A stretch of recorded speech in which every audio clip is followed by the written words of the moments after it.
today in class in AP Art, the students were drawing continuous contour line drawings. They had to draw their face while looking in a mirror.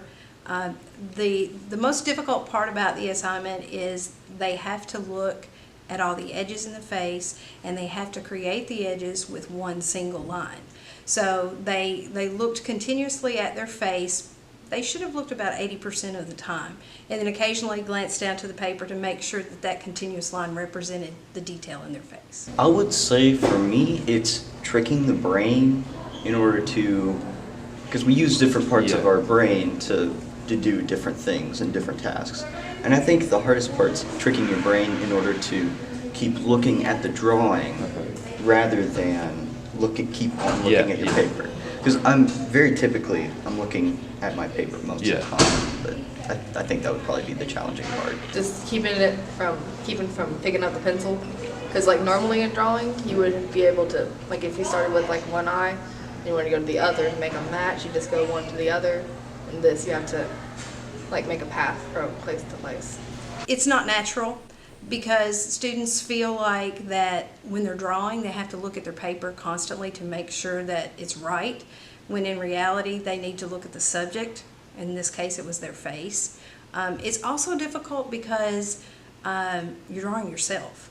So you know how we feel about self, and you have a tendency to maybe draw things a little differently or get hung up on a feature because you may or may not like it. I would say the best mindset to be in is thinking mostly about your subject rather than thinking about your paper. Like I said, that was the most challenging part.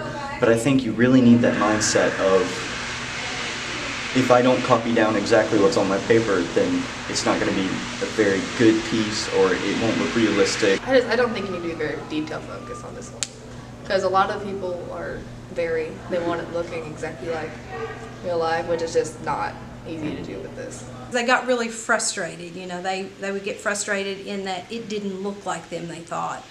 But I think overall they were impressed that they were able to capture, even if the eye may have been a little too high, the detail of the eye was probably good because they were looking carefully.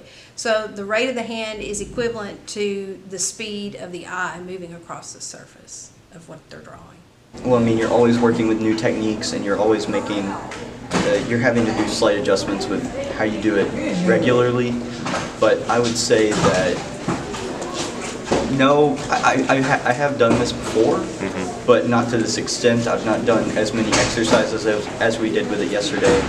In life, they can apply this in that, slow investigation and looking. You can look at that literally, you can look at that at a situation. It will improve their drawing skills, and if they are going to pursue art as a career or in college, then this is definitely going to help them.